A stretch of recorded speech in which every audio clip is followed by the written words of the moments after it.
Hello. Hello, good morning, everyone.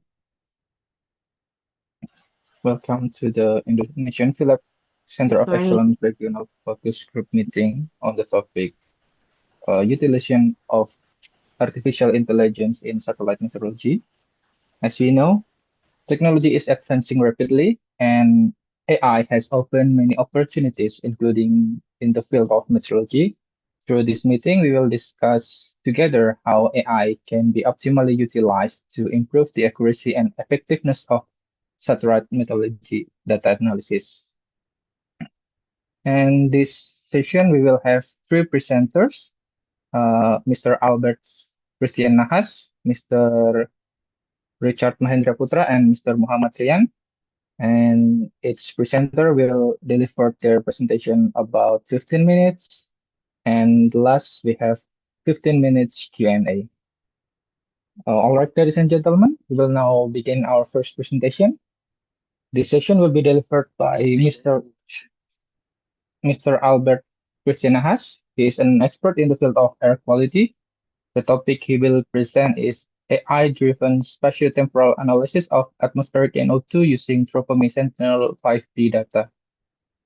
We know that NO2 data from the Tropomi Sentinel-5P satellite is crucial for air quality monitoring. So, Mr. Albert will explain to us how AI can be used to analyze this data, both spatially and temporally.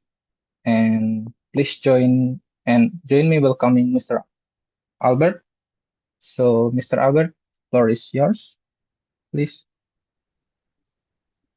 Thank you. Am I audible? Can you all Yeah, hear me? yeah. Right.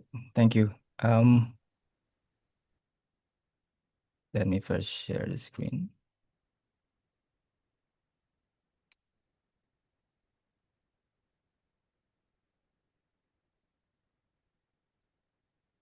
All right. Can you all see my screen now? It should show Yes, the we can see it, presentation. Albert. Yeah. All right. Good morning, everybody. Good morning from Jakarta. Thank you Morning. so much for inviting us uh, to the sessions. My topic is related to the satellite monitoring using Sentinel-5P data, focusing on NO2. The title is AI-driven spatiotemporal analysis of atmospheric NO2 using Tropomi Sentinel-5P data. My name is Albert Nas. I am currently working with the unit of air quality within the Directorate for Applied Climate Services of BMKG. And it's a pleasure for me to be presenting. This is one of the experimental products that we are developing right now within our unit, and we are hoping to get the feedbacks and also some encouragements in terms of developing this AI-driven products for our operational. Sorry, Mr. So, Albert, I interrupt you. Can you share just the presentation screen because it's Zoom screen? So some of it okay, is, yeah. is it better now? I think it's all right. Yeah. Okay, because I cannot have any control with the other panels, but do let me know if you cannot see the screen clearly. And I will share the presentation later anyway. So the outline of my presentations is as follows. So we are looking at why we need monitoring of atmospheric NO2 and why we need the satellite observations in the first place anyway. And then why we choose Tropomi as one of the tools that we use for these observations. And we are looking at the utilizations of AI for our analysis, especially for our daily analysis and summary. And summary is actually the showcase of what we have developed, and it's the platforms or interface that we are using for showcasing the results of the analysis. Right, I'll start off with the importance of monitoring atmospheric NO2. NO2 is one of the major air pollutants linked to respiratory diseases, and this is particularly prevalent for urban areas. That's why it's a major indicators of the air quality level in major urban areas, including in Jakarta, Indonesia. NO2 is also a precursor to ozone formation, surface ozone formation, and acid rain, even though it's less prevalent right now for acid rain, but nevertheless, in some areas in the world, NO2 is still linked to the formations of acid rains, and it also plays a key role in the formations of PM 2.5, which is also another major air pollutant. It is primarily emitted from combustion processes, especially from traffic, power generation, and industrial activities. And all of these activities can be linked to anthropogenic activities, meaning that most of the NO2 emissions come from anthropogenic activities. So it is also a good proxy or a good indicator of how much the contributions of anthropogenic activities in terms of air pollution, and later we can also link to climate change. NO2 is also an accurate monitoring parameter, and it is essential for air quality forecasting, policy making, and public health advisories, particularly for the areas nearby the major road traffic and also the major coal-powered power plants, which unfortunately still one of the major sources of electricity in some of the countries, including Indonesia. Of course, satellite observation can be considered as one of many observation measurements, but we do consider that ground stations is the ground station measurement is the gold standard for providing the data. But as you can see, the ground stations is lacking in terms of the spatial coverage, even though it's provide high accuracy, high temperature resolution data, but in terms of how many locations or areas covered by ground stations measurements, especially for example, in Indonesia, we are still lacking of the ground stations measurements for NO2 and many air pollution parameters. So if you're looking at the spatial distributions or the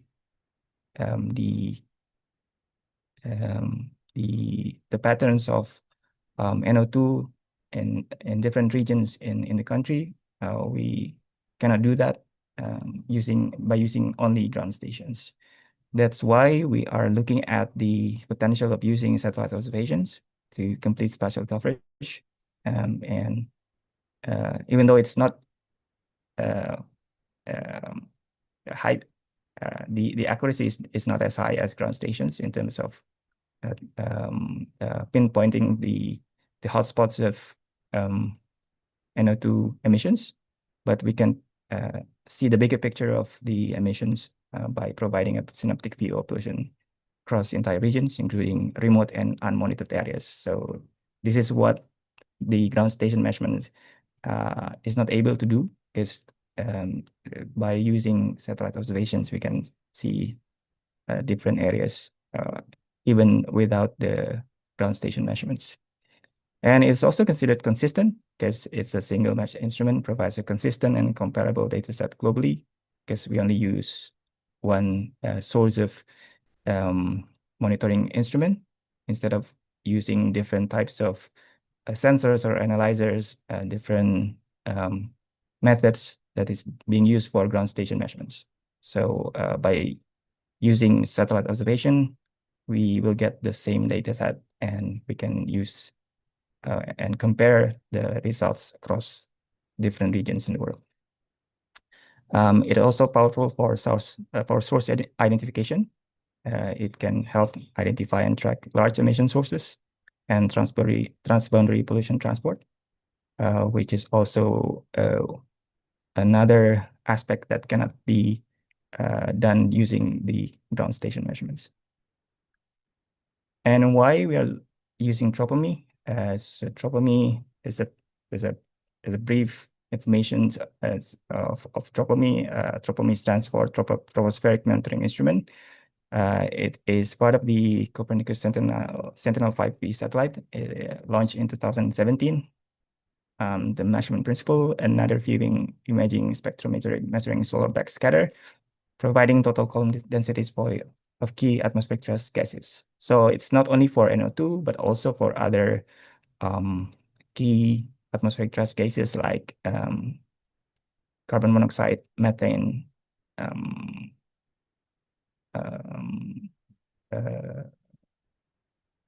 the aerosol optical depth, and others.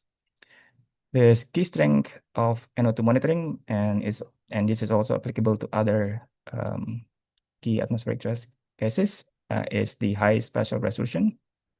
Since 2019, they have improved the spatial resolution 3.5 by 5.5 kilometers at nadir.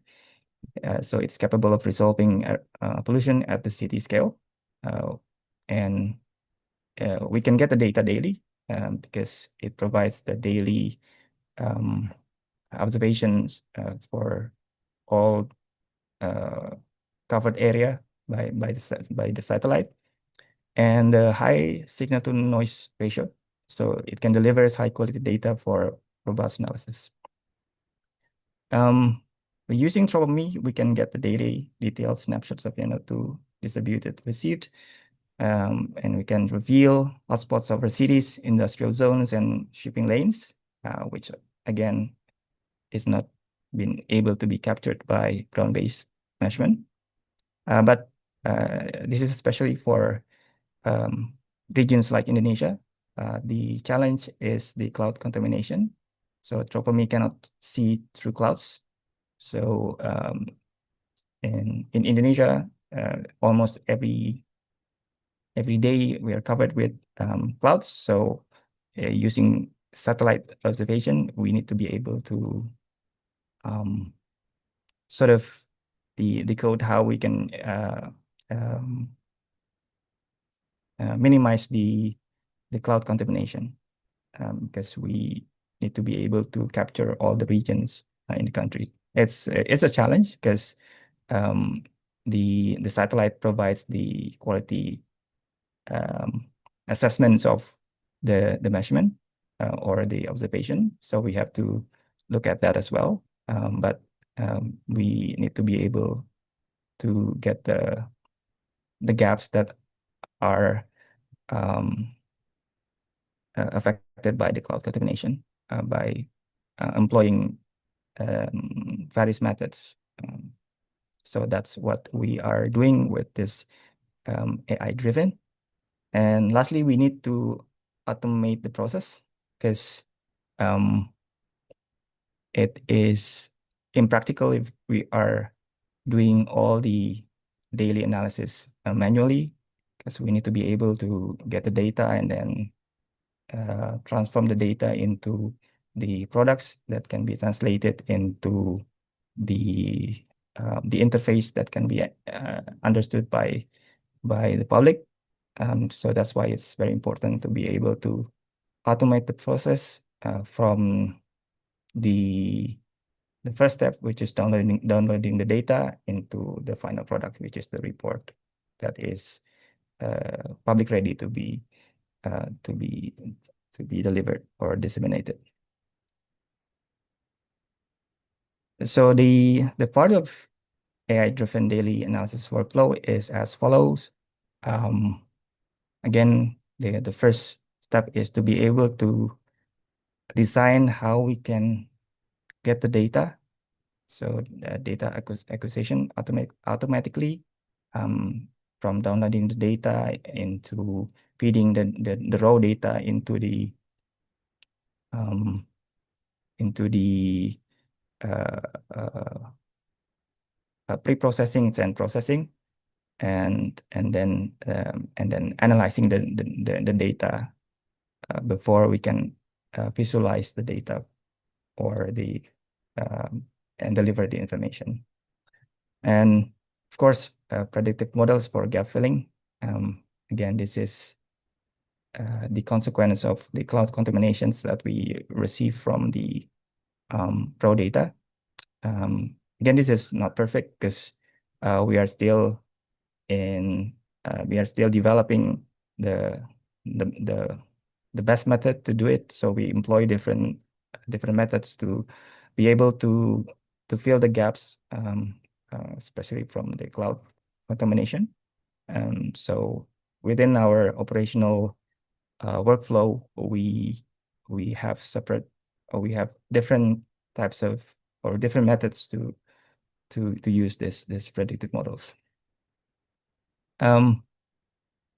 By employing artificial intelligence, we try to develop a tool to detect the hotspots and the areas that are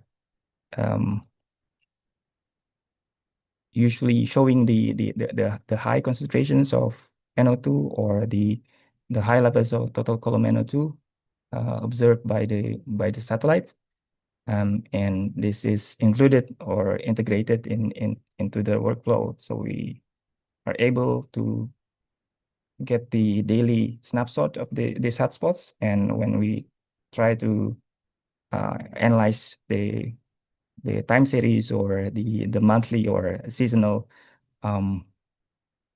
NO2 concentrations, we will be able to sort of single out the areas where we need to have more attention, and this is what we give to the authorities or the interested parties if they want to take actions or if they want to do further actions in terms of what they are dealing with this hotspots. Albert, you have 3 minutes left. Of course, yep. And then we try to automate the spatial reasoning, especially when we are dealing with the data. We look at the coverage of Indonesia and we try to get some ideas in which areas we are looking at and the hotspots we are interested in, and then we try to generate the reports by using that. And these are the details. Well, it's not the details, it's another way to present the workflow. We are employing different types of open source and other commercial models, and specifically for the report, we use the large language model provided by either the well-known models or the open source model to get the automations of the reports. I will show you, this is the summary. We provide the platform. This is the operational platform that we use. This is in Bahasa Indonesia. But what I will show you is the tool that we developed to generate the report. I think I will let me get to it.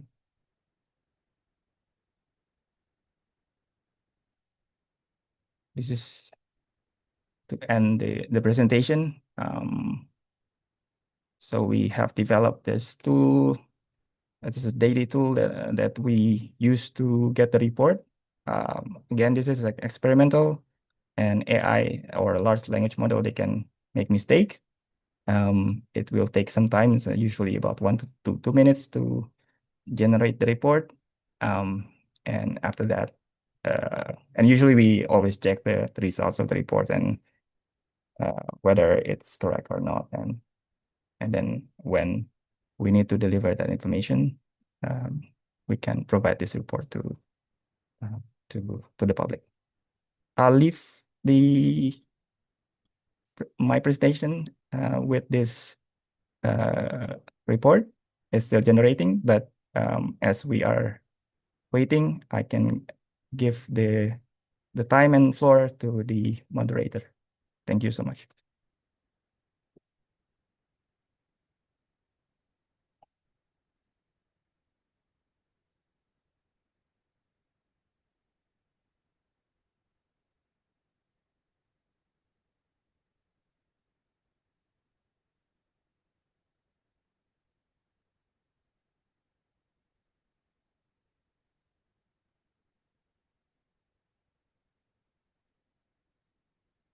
Sorry, Albert, I think you're still mute. No, I'm done with my presentation. I'm just waiting for its Sorry. generations. If you can continue with the second presenter, Yeah, it will take sorry. some time. Yep. Yeah, I still muted my microphone. So thank you, Mr. Albert, for the information. Next presenter is Mr. Richard Mahendra Putra, and the topic he will deliver is knowledge important, especially for those of us living in a region of many volcanoes. And he will discuss about machine learning for volcanoes, machine learning for volcanic ash detection using geostationary satellite. So, Mr. Richards, time is yours. Thank you.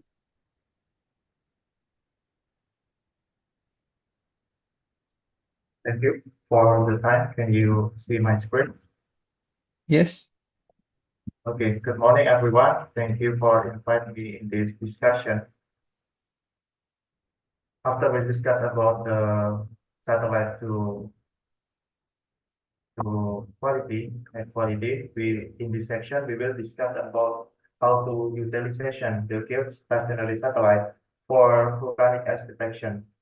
And in this discussion, I will show you some of research that we can use for the detection of volcanic ash using some kind of method, a simple method, until the last is about machine learning to do the volcanic ash detection using geostationary satellite. First of all, let me introduce myself. My name is Richard, and I am from Aviation Weather Directorate in BMKG. And now I'm in forecaster in weather aviation.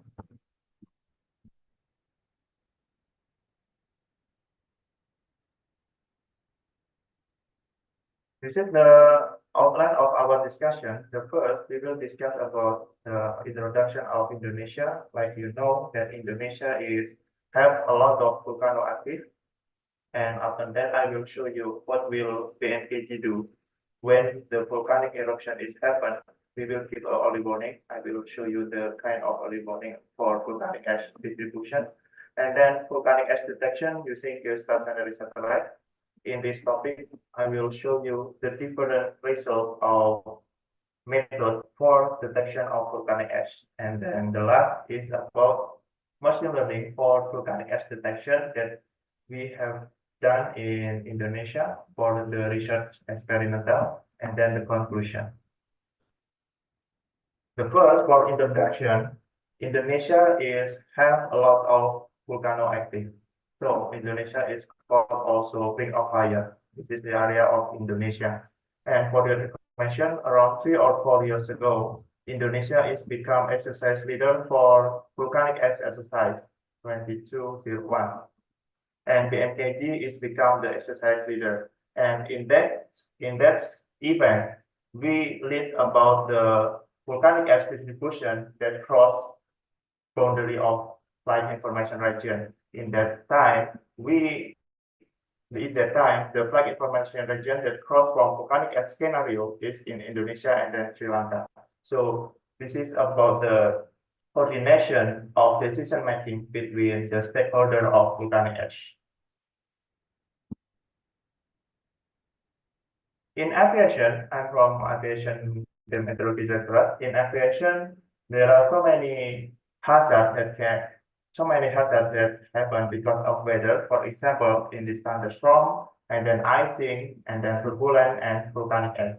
But in this discussion, we only focus the discussion about the volcanic ash and how you can use the satellite to monitoring about the distribution of volcanic ash when the volcanic eruption is happened. That is important because volcanic ash is very dangerous for aviation. A lot of impact that can happen to the aircraft that face the volcanic ash condition. For example, it can make the melt and head for the turbine. And besides that, the volcanic ash also interfere the navigation and other electricity system, and then also make the slippery powder of the runway hovering wet. And this is the example of our information to our stakeholder when the volcanic eruption is happened. BMKG, we will issue the early warning. It's called SIGMAT for volcanic ash. This is the example of information for volcanic ash distribution that we disseminate to our stakeholder, so our stakeholder can know and understand the area of warning because of the volcanic ash distribution.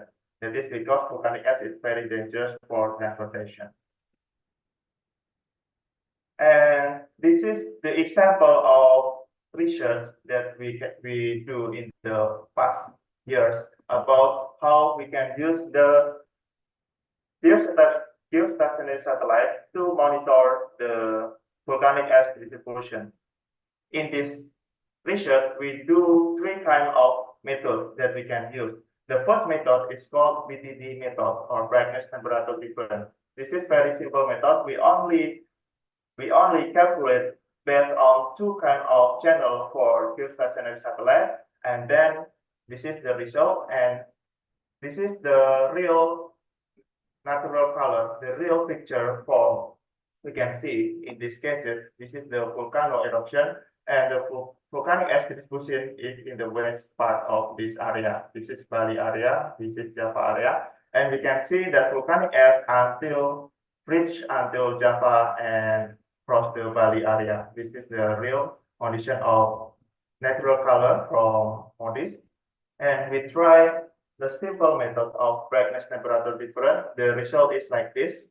The method of BTD method is only can show the peak of volcanic ash. So the volcanic ash from this method is only shown in this area. So this is from BTD method. And we also try the other method. It is called TVAP, three-band volcanic ash product. And the result is like this. The result, we can see that in TVAP product, the volcanic ash is overestimated. For example, like this, the volcanic ash is only in this area, but for TVAP product in this area is also show that it's mean volcanic ash, and so this is overestimate for TVAP product. And we also try to other method to monitor the volcanic ash distribution. It is RGB composite method, and this is the result of RGB composite method. It is the receipt from the HumanSat receipt. We can see this is the configuration of RGB composite method. The red one is this band, the green is this band, and the blue is this band, and the result is like this. We can see from the three kind of method for volcanic ash detection, we can see that the best method for this cases is RGB method like this. We can see the volcanic ash distribution is shown in the red and pink color, for example, like this. So the other area that's not volcanic ash, it will be not shown as a red color. So this is the result of this distribution for volcanic ash using RGB method. And now I will show you about the other method that you can use also for monitoring the volcanic ash distribution. This is using machine learning model. Like our discussion before, that the RGB method can show very clear about the volcanic ash distribution. So the idea of this research is we want to make the machine learning model that can make the volcanic ash distribution like RGB method. For the information in BMKG, we have our own receipt. So the picture of RGB method will be like this, green and then red. So the volcanic ash will be shown in the red color of this. And this is the idea. But before we make make the machine learning model for volcanic ash monitoring, we have to collect the data for training data. So we choose the case study for training data. After that, we preparing the data for the training and then the output of the data. And the output from the target of machine learning for volcanic ash, it is about the polygon area that made by forecaster by using the RGB method. So after we have the input and then output, we decide the configuration of our machine learning model. We decide the architecture of configuration and then we do the training. And after training, we will have the best of machine learning model and then we test to the new data of volcanic ash distribution. So in this version, we do the training data and then the test data is a different data. And in this version, the case study that we can choose is this volcano eruption. This is Sinabung volcano eruption for learning model. This is why, because the volcano of Sinabung eruption, it is very large area. So when we make from this picture, this is a lot of pixel of volcanic ash. So we can train the data for geostationary satellite to learning about which one will become a volcanic ash, which one will not become volcanic ash. So this is the data of training data for our machine learning model. And this is the experimental research. After we choose the case study, we make the polygon of volcanic ash by using the RGB method of that area. So after that, we do the make the model and then test in other cases. For example, we try to 4 cases that we can test from the training before. The first one for testing the data is Rinjani volcano, and then Agung volcano, Merapi volcano, and also Merapi volcano, but in different time. And for your information, for the setting of machine learning model, we have do a lot of experience. For example, we can see that model 1 until model 6. This is different input and then different concept of data like this. And from model 1 until model 6 that we have do the experimental, we can see the picture is like this. The output of model 1 is very similar to the RGB condition. The model 2 is different. Model 3 is better, but still the best is model 1 and then model 4 also, and then model 5 and then model 6. And based on this research, the best result of this condition for machine learning model is model 1. So after this, I will show you how model 1 will be show the distribution of volcanic ash by machine learning. In other cases, this is the result in the other cases.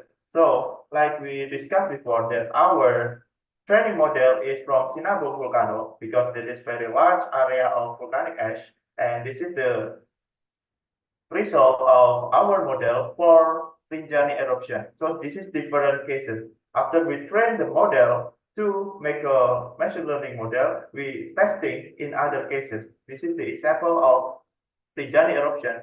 We can see that volcanic ash is shown from the model, from our machine learning model, and it is look very similar with the RGB method that from the BMKG. And this is better for example, when we use the RGB method, we still need the interpretation of forecaster because the red color sometimes it not only show the volcanic ash but also cloud. For example, like this is the meteorological cloud, and using the machine learning model that we built before, the cloud for meteorological cloud in short area of volcano is not shown. This is the first cases that we test.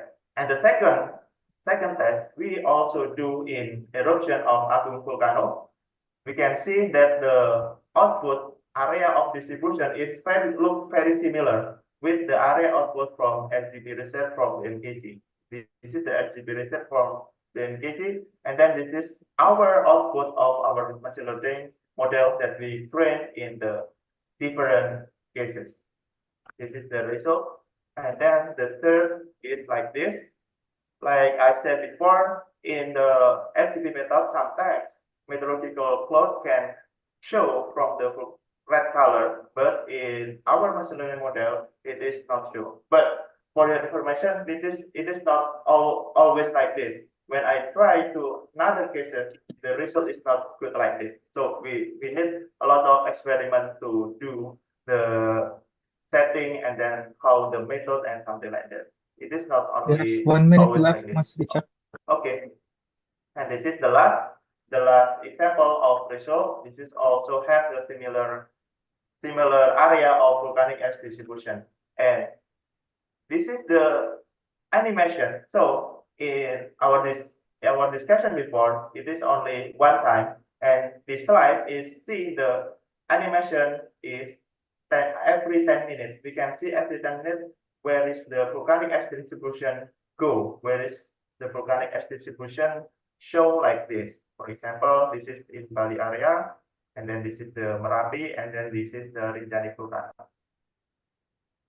Okay, I think this is the conclusion. The conclusion of our discussion is first, volcanic ash is very dangerous for aviation safety. And the second, based on the trying the method of RGB,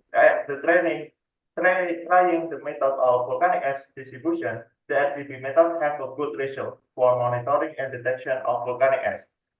And then the last is when we try to make the machine learning model for the target of this FTP method, it can show it in the similar pattern with the FTP receipt that also used then in BMKG FTP method. But for like I said before, the good result is not always like this. But in the test case, sometimes the machine learning model is cannot doing the good like this cases. I think enough for this presentation, and thank you for your time. I come back to Thank you, Mr. moderator. Richard, for the excellent presentation. And now we have our last presenter, Mr. Ryan. He will cover a topic that is highly relevant to our need for better weather prediction, employing neural operators for flexible resolution precipitation prediction using GSMap data. So, Mr. Ryan, please, the time is yours. Okay, is my voice clear? Yes, Okay. Hmm.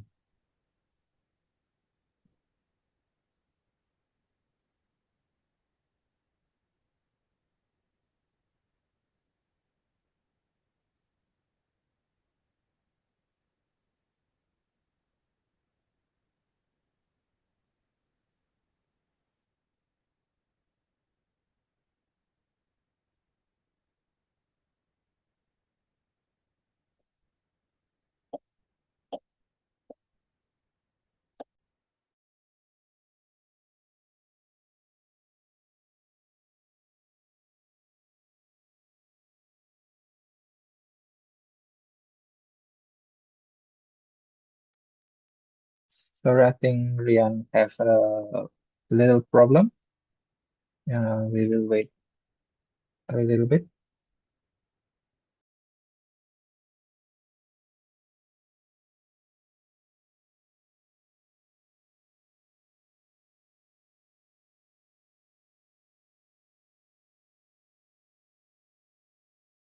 Sorry, my Zoom is crashed back then. I will share my.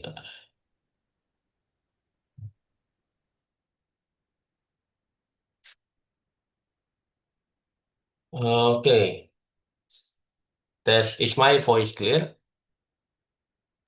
Yes, Okay. can hear you clearly. Okay. So first, I thought this presentation take 1 hour for the explanation, but it turned out to be 15 minutes, so I will just make it short. So here, my title for the presentation is Employing Neural Operator for Flexible Resolution Precipitation Prediction. This is for GSMap data. And my name is Muhammad Rian, and this is just a little of my introduction. This is my journey. First, this is my journey in BMKG, my education and my experience, and This is my related latest project. It's a storm tracking system. But in my presentation here, I am using machine learning. But in this related latest project, instead of using machine learning, here I am using a steps algorithm to predict the movement of the storm. So it's similar with my related latest project in here.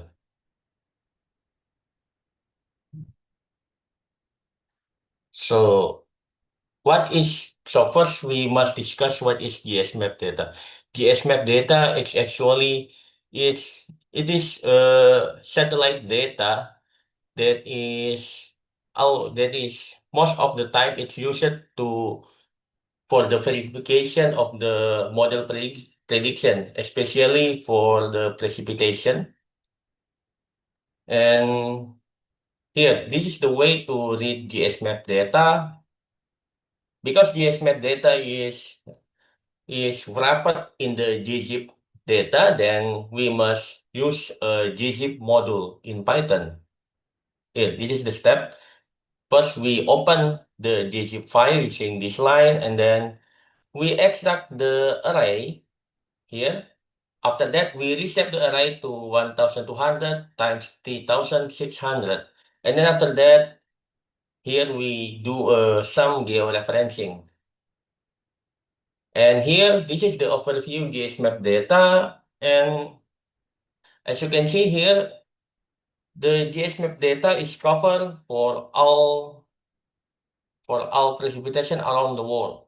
So in this experiment, actually this is just my small experiment. In this experiment, I will try to predict the precipitation all around the world. And now let's discuss about the neural operator. In many paper, they say that neural operator is a neural network that can map from an input function to an output function. And this is the formal definition. So this is just the example. For example, we want to predict UVP. U in here is the wind component in U, wind component in V, pressure, etc. to UVP, but in the next time step. So what is the implication for the uh, for the for the definition of this neural operator? In the physics case, I forgot to mention that the neural operator is most of the time in the recent research is always used to solve the partial differential equation case. So that's why in the physics case, it can generalize better, although we use a fewer dataset. Also, this is resolution independent. So, for example, for the training data, for example, we use the data with the shape 3600 times 1200. But in the operational, when we already done with the training, we want to input, for example, 200 times 600 data with the shape like that. If we input that, if we using ordinary neural network, it will produce an error. But if we using a neural operator, it's no problem. And also, it's mesh independent. It's by introducing the coordinate system or coordinate data in the training data set, in the parameter that we will input to the model. Here, this is why I said before that the neural operator usually use it for the PDA problem or partial differential equation problem. That's why I think this neural operator is suited with the methodological problem. And here, this is uh, the case that when we want to use neural operator. For example, we for the training domain, for the training data, we use all around the world, but in the operational setting, when we already done with the training the model, we want to we just want to predict the Indonesia region. It's okay. Also, it's also okay when the training domain and the validation domain is entirely different like this. But the assumption is must that the all relevant local factor in here, it's also must be encoded to the model.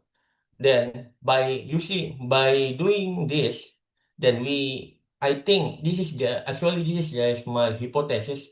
By doing this, then I think it's safe to use the model for the Indonesia region, as long as all the relevant factor encoded to the model and the model learning well with the data. And now we unveil the FNO structure. So this is the basic structure of FNO model. Here we have input data and then filter extractor and FNO layer. And this in the FNO layer, we have several process like this. Here we have the FFT operation, filter and inverse FFT. Now for the filter extractor, this is the code that I built in my PC. It's just a simple dense layer like this. Actually, yeah, it's very simple. Here, set length plus 2. 2 in here is to manage, it's for the container of the coordinate for longitude and latitude. That's why in here I plus 2 like this. And here, the trick of flexible dense layer. The reason why I said that this FNO can handle any shape, any shape imagery. It's because the trick in here. Here, as you can see, before I input the data to the model, I switch the dimension of the sequence length to the last sequence. It's because the first process of the FNO in here is filter extractor. It's handled by the dense layer. That's why by doing this, it will be okay if the shape of the my image data, my GS map data is arbitrary. Okay. And now this is the FNO layer. Actually, this is the plot. And as you can see here, wait. As you can see here, it's actually similar with the FFT filtering, but instead of just do zeroing like this, the zeroing process like this is done by the neural network. So the portion of the zeroing will be adjusted smartly. And in here, this is the general view of the FNO block for the neural operator block. Here, this part is repeated several times, and actually, this is the graphic of the processing. And as you can see here, we have the skip connection. Why we do the skip connection like this? It's because the layer of this FNO is so deep. If we don't do this, we will have the problem like a vanishing gradient, and the implication of the vanishing gradient is our neural network will not learn anything. So it will be a big problem if we don't do this. Now, applying FNO to the case. So first, before we do the experiment, we must set realistic expectation. So here, this is just small experiment. Here, I just make the setting like the rainfall history stat. Here, the input is just rainfall history stat. We input it to the model and hope the AI model will predict the rainfall prediction stat or rainfall prediction sequence for the future time step. Because the parameter is so simple, so what we expect from the model is just we can only expect that this AI model, this FNO model, to catch a glimpse of the rainfall development pattern. So just don't expect that this model will predict, oh, this model will predict the very good prediction, very precision rainfall prediction, like something like that. No, it's not realistic. And now this is some challenge that I got in my experiment. The first is the original data is too big. And the second, very scaled value inside the dataset. Now, how to solving the input size problem? Here, if I input this directly to my model, my GPU can handle it. So that's why here I don't scale the input data to, I don't scale it to 8 times. So from 3,600 to 450, and from 1,200 is to 150. You have 3 minutes left, Rian. Okay. And this is the regret algorithm. Now, for the solution of skewed dataset, it's as you can see here, this is the original distribution. If we take the statistic, then for the average mean, it's 0.1. Standard deviation 0.8. But as you can see here, the average maximum is 51.9. But here is the interesting data. Average percentile 99 is 3. So it's not even the moderate and heavy rainfall. So that's why I said in here, moderate and heavy rainfall account for less than 1% of the total distribution. It's very skewed. And now to handle this, to make it less skewed but still skewed, we apply this formula. We apply the logarithmic x plus 1. Why x plus 1? Because if we got the zero value in here, log natural 0, if you calculate in the Python, it will produce an error. That's why we must plus 1 in here. So if we encounter a 0, then log natural 1 is equal 0. And after this, as you can see here, the gap between average max to percentile 99, again, this is percentile 99. It's not far as the original dataset. Now, this is just a method to train the sequence model. I just make it fast. And this is the algorithm for the teacher forcing versus rollout. Actually, I named the method without teacher forcing as rollout method. Actually, I don't know the formal name. And this is the result without teacher forcing. And as you can see here,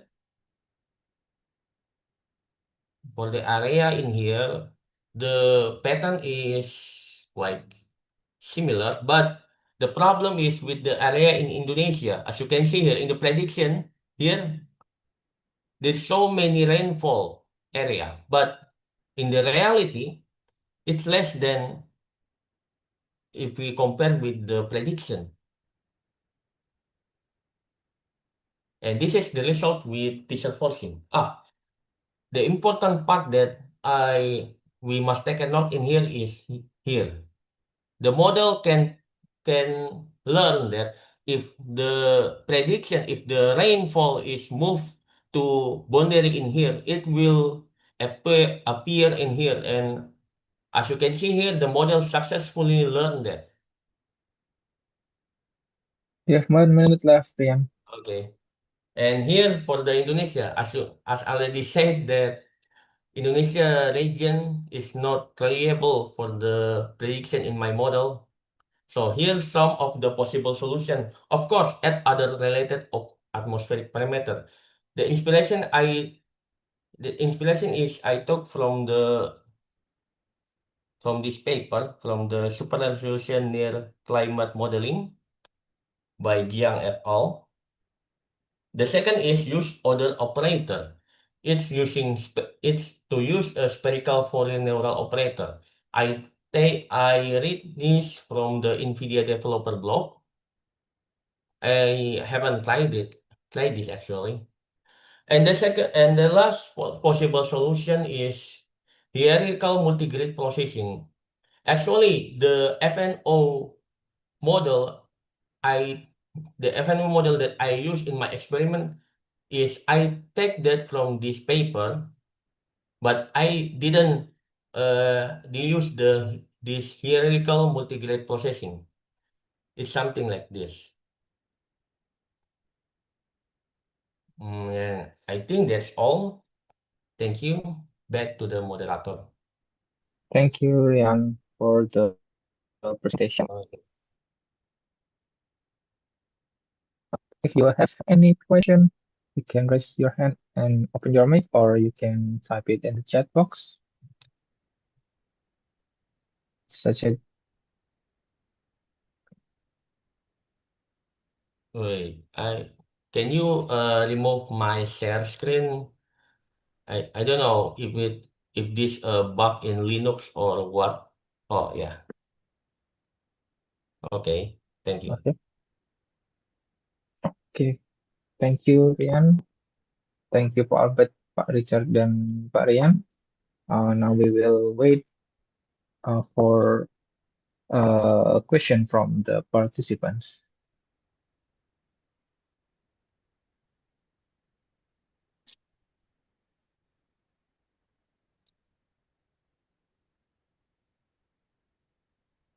Yeah, we have a question to Rian. How far out do his forecast go, and how many hours per day, Rian? Muhammad Rian? Oh, okay. Actually, in my experiments, it's up to 100 time step, and per time step is 1 hour. So I think 3 days. Yeah, more than 3 days, I think. Okay, thank you for the answer. Okay. Is that clear, Mr. Bodo? Okay, thank you. And then another question for Ms. Richards. I'm just curious about the dataset for training the ML model. How is the volcanic ash labeled, and how big is the gathered data?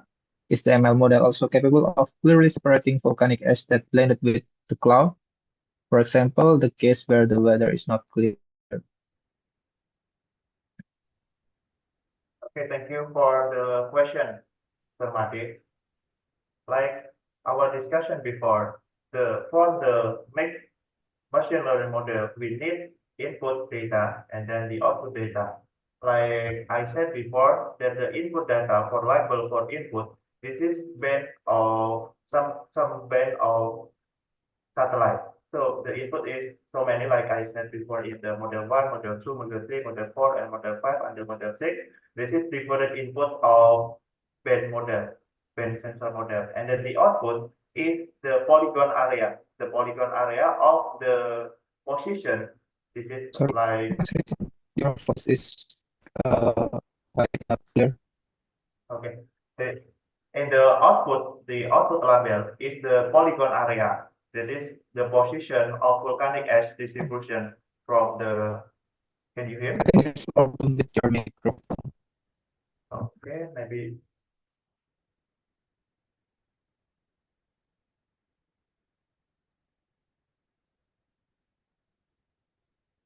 Okay. How about this? Yeah, it's better. Okay. Maybe I will use my phone. Okay, for the first, the input is a pen input. This is different kind of model. And then the label of output, this is the area of polygon. So the polygon is created by ourselves based on the RGB method. So we create the area of volcanic ash based on the RGB method for the target of volcanic ash. And the second question is about it is possible to separate the volcanic ash blend in the cloud. And in this my research, it is only used for the clear condition. So I said before that the result is good like this. It's not always like this. Because when I try in the condition when the cloud is happen, it is cannot separated. So that is the answer of this question. I have it is answered. Yeah, another question for can we use the ANN method to forecast the movement of the VA cloud? Okay, thank you for the question from Mr. Eko. I think it is possible. So we can use the input of the area of the wind, maybe because it is a forecast. So when we talking about forecast, we need the condition of wind. But I still never try about that. That I can try is about the detection of volcanic ash using this method of artificial neural network. Yeah, thank you, Mas Richard. Another question again for Mas Richard from Bodo. What machine learning model is used? Was it developed in-house or adapted from another source? Also, how is the delay in the delivery of the ML output? Okay, thanks, Mr. Bodo, for the question. For now, the operational method is still using RGB method, and the machine learning method for detection of volcanic ash still in the research area. So there is no in-house system for machine learning to do the volcanic ash distribution. And about delay, maybe this is the depend on the computation of the case study. The large area will have the more time to running the machine model. I think that's the answer. Thank you. And there's question for Pak Albert. Have your experience of Dropomi applied to hotspot monitoring, Pak Albert? Okay, thanks for the question. So traditionally, the hotspot monitoring is carried out by other satellites like MODIS or NOAA 20, NOAA 21. So you can use Sentinel, but maybe it's more suitable for detecting the hotspots of the areas, not the hotspot itself.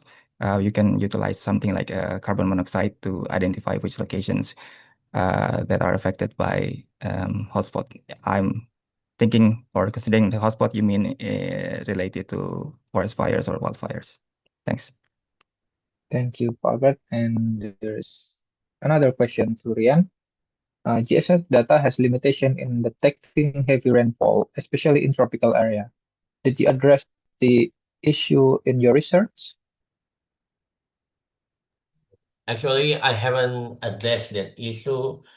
As I already said before, that this is just my small experiments. And I think for the solution for the problem, for the underestimate problem, right? The solution is to assimilate the the rainfall, the local rainfall, the Hillman data around across the Indonesia to the GS map data using a assimilation algorithm. I think for the assimilation algorithm, we can use assimilation algorithm like in the WARF model, something like that. And after that, after we assimilate the rain gauge data to the GS map, then we can input it as the training data to the FNO, and hopefully it will produce more realistic rainfall for Indonesia region. I think it's something like that. Thank you, Rian. And another question to Mas Richard. What machine learning model is used in this case, and how accurate are the results for modeling the distribution of volcanic ash? Okay, thank you for the question, Mr. Bagos.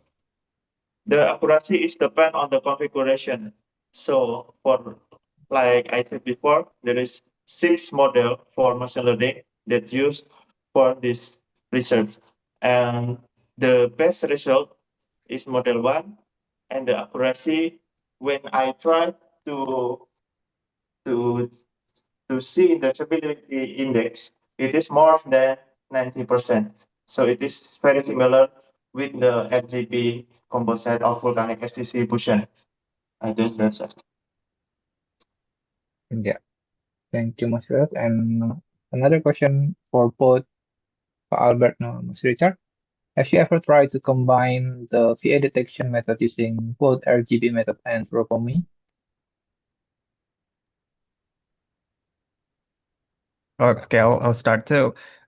We have tried using tropomy, especially Sentinel-5P, for it's not for volcanic ash detections, but more on the impact of the eruption itself, because we can use SO2 to analyze the distributions of the ash, or in this case, it's SO2 particles or gases.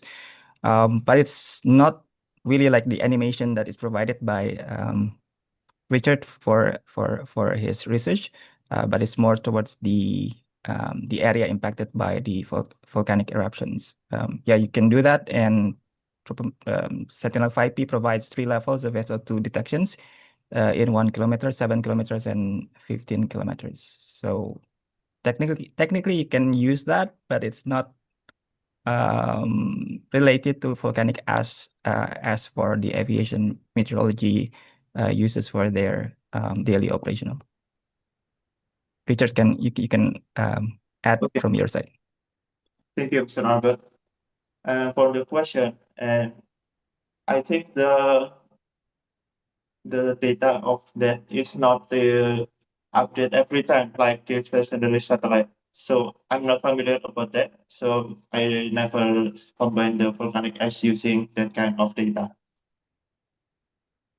Yeah, I think it's for the last question to Albert. Is it safe to use Gen AI for automated report production? Given the risk of hallucination, do you have manual QA afterwards, Albert? Yes, Gen AI is a very in very infancy of the use case, especially in our unit.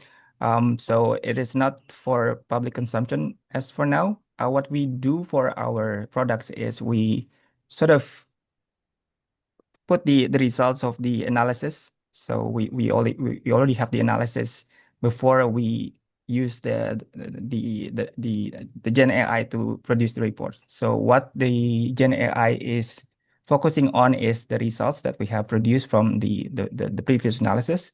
So we want to make sure that what is generated by the Gen AI is specifically related to the results that we have gained from the whole workflows. So that's what we are doing to minimize the hallucinations by the Gen AI. Of course, there's a lot of things that we have to develop when we try to switch from this experimental phase to the operational phase. But yeah, we still have some things to develop in terms of the quality assurance. And when it's ready, then we can deploy this product to the public. But yeah, we're still developing. Okay, thank you, Albert, for the answer. And thank you for all the participants and all the presenter that have present their presentation today. It's such an excellent presentation from you all.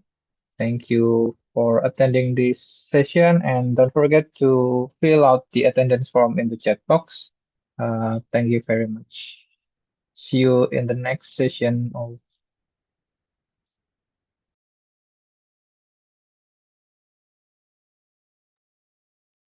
Thank you, everybody. Thank you.